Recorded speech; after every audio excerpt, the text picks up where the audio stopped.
Telephone ലൈനിൽ ചേരുകയാണ്. Advocate Jaishankar, സമൂഹത്തിനുള്ള മാതൃകയാകണം ഈ കേസിലെ ശിക്ഷാവിധി എന്നതാണ് പ്രോസിക്യൂഷൻ ആവശ്യപ്പെട്ടത്. സമൂഹത്തിന് വേണ്ടിയാണോ താൻ ശിക്ഷ വിധിക്കേണ്ടത് എന്ന് ചോദിച്ച കോടതി ഇപ്പോൾ പ്രഖ്യാപിച്ചിരിക്കുന്ന ഈ ശിക്ഷ എന്ന് പറയുന്നത് എന്ത് സന്ദേശമാകും സമൂഹത്തിന് നൽകുക? 20 കൊല്ലം കഠിന തടവ് എന്ന് പറഞ്ഞ ഒരു ചെറിയ ശിക്ഷയൊന്നുമല്ല. പക്ഷെ ഈ കുറ്റത്തിന് നിയമം അനുശാസിക്കുന്നതിൽ വെച്ച് മിനിമം ശിക്ഷയാണ് വിധിച്ചിട്ടുള്ളത്. വേണമെങ്കിൽ മാക്സിമം ശിക്ഷ, അതായത് മരണം വരെ കഠിന തടവ് വിധിക്കാൻ വരെ. പക്ഷെ പ്രോസിക്യൂഷൻ അപ്പീൽ കൊടുക്കുന്നുണ്ട്. ഈ വിഷയം അടക്കമുള്ള കാര്യങ്ങൾ ഹൈക്കോടതി പരിഗണിക്കും എന്ന് നമുക്ക് വിചാരിക്കാം. കാരണം പ്രതികൾ സമീപകാലത്തൊന്നും പുറത്തിറങ്ങാൻ പോകുന്നില്ല. അവർ ജയിലിൽ കിടക്കുമ്പോൾ തന്നെ ഇതിന്റെ അപ്പീല് പരിഗണിക്കപ്പെടും. അപ്പോൾ സ്വാഭാവികമായിട്ടും ഹൈക്കോടതിക്ക് വേണമെങ്കിൽ ശിക്ഷ വർദ്ധിപ്പിക്കാം. ഇപ്പൊ TP കേസിലെ പ്രതികൾക്ക് വിചാരണ കോടതി വിധിച്ച ശിക്ഷയേക്കാൾ കൂടിയ ശിക്ഷ ഹൈക്കോടതി വിധിച്ചല്ലോ.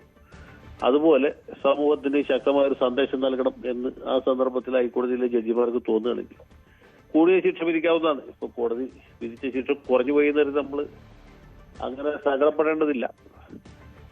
പരമാവധി ശിക്ഷ വിധിച്ചില്ല എന്നുള്ളതുകൊണ്ട് ഖേദിക്കാനില്ല. ഹൈക്കോടതിക്ക് വേണമെങ്കിൽ പരിഗണിച്ചിട്ട് കൃത്യമായിട്ടുള്ള ശിക്ഷ കൊടുക്കാവുന്നതാണ്.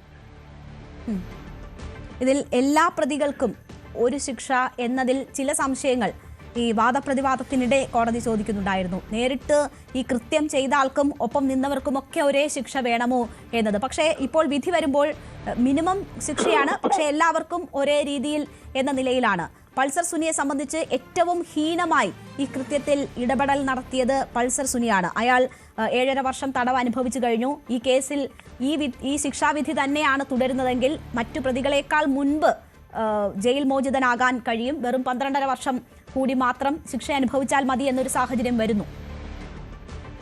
അത് ശരിയാണ്. കാരണം പൾസർ സുനിക്ക് നേരത്തെ ജാമ്യം കിട്ടാത്തതുകൊണ്ട് അയാൾ ഏതാണ്ട് 7.5 കൊല്ലത്തോളം ജയിലിൽ കിടക്കേണ്ടതായിട്ട് വന്നു. അപ്പോൾ 8 കൊല്ലത്തിൽ 7.5 കൊല്ലം വിചാരണ തടവുകാരനായിട്ട് ജയിലിൽ കിടക്കേണ്ടി വരിക എന്ന് പറഞ്ഞാൽ ഇപ്പൊ കഷ്ടകാലത്തിന് അയാൾ വെറുതെ വിടുകയാണ് ചെയ്തതെങ്കിൽ 7.5 കൊല്ലം ജയിലിൽ കിടക്കുന്നത് വെറുതെ പോരെ. അങ്ങനെ ഒരു അപകട സാധ്യത കൂടി അതിൻ്റെ ഉണ്ടായിരുന്നു. ഏതായാലും അയാൾക്ക് ഈ പറഞ്ഞ പോലെ 20 കൊല്ലം കിട്ടി എന്നുള്ളത് ചെറിയ കാര്യമല്ല.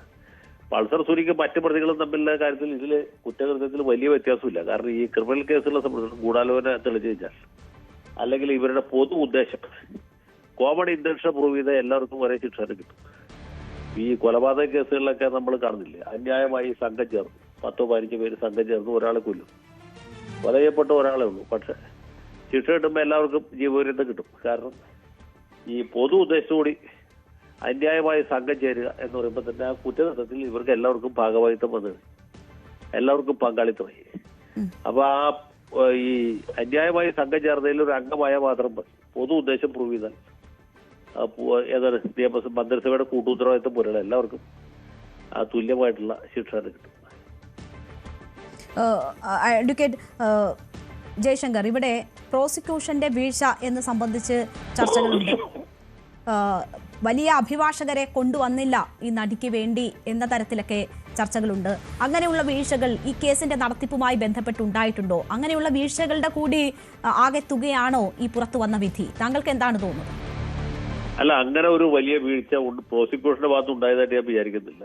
ഇതിന്റെ ആദ്യത്തെ പ്രോസിക്യൂട്ടർ ശ്രീ സുരേശ്വരായിരുന്നു. അദ്ദേഹം വളരെ പ്രഗത്ഭനായ ഒരു പ്രോസിക്യൂട്ടറാണ്. നമുക്കറിയാം, നമ്മുടെ സൗമ്യയുടെ കേസിലൊക്കെ അദ്ദേഹം മറ്റു പല കേസുകളിലും ഉണ്ടായിരുന്നതാണ്.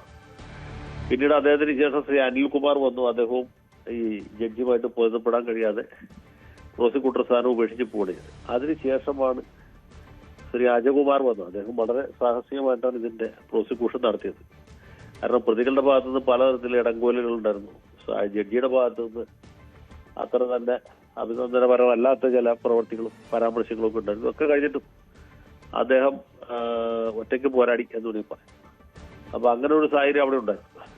പക്ഷെ അദ്ദേഹത്തിന്റെ ജോലി സുത്യർഹമായിട്ട് ചെയ്തു. 6 പേരെ ശിക്ഷിച്ചല്ലോ, അത് ചെറിയ കാര്യമാണ്. 6 പേർക്കെതിരായിട്ട് ഇത്രയും ഗുരുതരമായ കുറ്റാരോപണം തെളിഞ്ഞു. അവരുടെ പൊതു ഉദ്ദേശം പ്രൂവ് ചെയ്തു. അപ്പോ കുറ്റകൃത്യത്തിൽ നേരിട്ട് പങ്കെടുത്ത ഒരാളും ശിക്ഷ കിട്ടാതെ പോയിട്ടില്ല. പിന്നെ ഗൂഢാലോചന തെളിയിക്കുക എപ്പോഴും ദുഷ്കരമായിട്ടുള്ള ഒരു പ്രവൃത്തിയാണ്. ഈ കേസിലും അത് തെളിഞ്ഞില്ല എന്ന് മാത്രമേ. അപ്പൊ അതുകൊണ്ട് പ്രോസിക്യൂട്ടറുടെ ഭാഗത്ത് അനാസ്ഥ ഉണ്ടായി അല്ലെങ്കിൽ വേണ്ടത്ര ജാഗ്രത ഉണ്ടായി എന്ന് വിചാരിക്കുന്നതിൽ അർത്ഥമില്ല. കുറെ കൂടി മെച്ചപ്പെട്ടൊരു പ്രോസിക്യൂട്ടറെ കണ്ടുപിടിച്ച് നിയോഗിച്ചില്ല എന്ന് വേണമെങ്കിൽ നമുക്ക് പറയാം. അതിപ്പോ ഒരാളെ കുറ്റപ്പെടുന്നതിൽ കാര്യമില്ല. കാരണം 3ാമത്തെ പ്രോസിക്യൂട്ടറാണ് ഈ വിചാരണ പൂർത്തിയാക്കിയത്. ആദ്യത്തെ ആളല്ല. അത് മനസ്സിലാക്കണം. മുമ്പൊക്കെ ഇതുപോലെ പ്രമാദമായ കേസുകൾ വരുമ്പോൾ ശ്രീ കുഞ്ഞിരാമ മേനോൻ അല്ലെങ്കിൽ ജനാർദ്ദന കുറുപ്പ് ഇങ്ങനെയൊക്കെയുള്ള ഗടാഗടിയന്മാരായിട്ടുള്ള ക്രിമിനൽ വക്കീൽമാരെയാണ് പ്രോസിക്യൂട്ടർമാരായിട്ട് വെക്കാറുള്ളത്. പിന്നീട് സമീപകാലത്ത് ശ്രീ പുത്തൂർ മോഹൻരാജ് പല കേസുകളിലും വളരെ ഗംഭീരമായ പെർഫോമൻസ് നടത്തിയിട്ട് നമുക്കറിയാം. ഇപ്പൊ ഒരു കൊല്ലത്തൂർ സ്ത്രീയെ പാമ്പിനെ കൊണ്ട് കടിച്ച് കൊല്ലിച്ച കേസിൽ, മൂർഖം പാമ്പിനെ കൊണ്ട് ഭർത്താവ് ഭാര്യയെ കൊല്ലിച്ച കേസ്, ആ കേസിൽ അദ്ദേഹമായിരുന്നു. പിന്നീട് ആലുവയിൽ 6 വയസ്സുള്ള ഒരു കുട്ടിയെ ഒരു അന്യ സംസ്ഥാനക്കാരൻ കൊലപ്പെടുത്തിയ കേസ്, അങ്ങനെ പല കേസുകളിലും ഇദ്ദേഹം ഹാജരായി വലിയ വിജയം നേടിയിട്ടുണ്ട്. അപ്പൊ അതുപോലെ ഒരാളെ വേണമെങ്കിൽ ആദ്യമേ നിയമിക്കാമായിരുന്നു. അങ്ങനെയാണെങ്കിൽ ചിലപ്പോൾ ഇതിന്റെ നടപടിക്രമം മൊത്തത്തിൽ മാറി മറിയുമായിരുന്നു. അപ്പൊ അങ്ങനെ ആയിരുന്നെങ്കിൽ ഇങ്ങനെ ആകുമായിരുന്നു എന്ന് നമ്മൾ പറയുന്നതിൽ വലിയ അർത്ഥമുണ്ടെന്ന് എനിക്ക് തോന്നുന്നില്ല. ഈ കേസുമായി ബന്ധപ്പെട്ട് എന്തായാലും നിയമ പോരാട്ടങ്ങൾ തുടരും എന്നത് വ്യക്തമായിരിക്കുകയാണ്. അതിജീവിത തന്നെ മേൽക്കോടതിയെ സമീപിക്കും. പ്രോസിക്യൂഷൻ ഇപ്പോൾ ആ കാര്യങ്ങൾ ഒന്നും കൂടി പറയുന്നുണ്ട്. പ്രതികൾ മേൽക്കോടതിയെ സമീപിക്കും. മലീഷ്യസ് പ്രോസിക്യൂഷൻ ഉൾപ്പെടെ ദിലീപ് അതിന്റെ സാധ്യതകൾ തേടുന്നു എന്ന വിവരം വരുന്നു. ആത്യന്തികമായി മേൽക്കോടതികളിൽ നടിക്ക് നീതി ലഭിക്കും എന്ന തോന്നൽ താങ്കൾക്കുണ്ടോ? ഈ ഗൂഢാലോചന ഉൾപ്പെടെയുള്ള കാര്യങ്ങൾ അത് തെളിയാത്തത് വലിയ രീതിയിലുള്ള ബുദ്ധിമുട്ട് അതിജീവിതയ്ക്ക് ഉൾപ്പെടെ ഉണ്ടാക്കുന്നുണ്ട്, കേരള പൊതുസമൂഹത്തിനും ഉണ്ടാക്കുന്നുണ്ട്. അപ്പോൾ മേൽക്കോടതിയിൽ താങ്കൾ പ്രതീക്ഷ വെക്കുന്നത് എങ്ങനെയാണ്? തീർച്ചയായിട്ടും മേൽക്കോടതിയിൽ നിന്ന് കുറച്ചുകൂടി മെച്ചപ്പെട്ട ഒരു വിധി ഉണ്ടാകും എന്നാണ് ഞാൻ വിചാരിക്കുന്നത്. എന്റെ പ്രതീക്ഷ അങ്ങനെ തന്നെയാണ്. ശരി, വളരെ നന്ദി അഡ്വക്കേറ്റ് ജയശങ്കർ ഈ ഘട്ടത്തിൽ ഞങ്ങളോട് സഹകരിച്ചതിന്. മേൽക്കോടതികളിൽ നിന്ന് കൂടുതൽ മെച്ചപ്പെട്ട വിധി ഉണ്ടാകും എന്ന പ്രതീക്ഷയാണ് അദ്ദേഹം പങ്കുവെക്കുന്നത്. ഇപ്പോൾ അതിജീവിതയുമായി ബന്ധപ്പെട്ട ആളുകളുടെ പ്രതികരണങ്ങൾ വരുമ്പോഴും അത്തരം സമീപനങ്ങൾ മേൽക്കോടതികളിൽ നിന്നുണ്ടാകും എന്ന ഒരു പ്രതീക്ഷ അവരും പങ്കുവെക്കുകയാണ്. ഇനി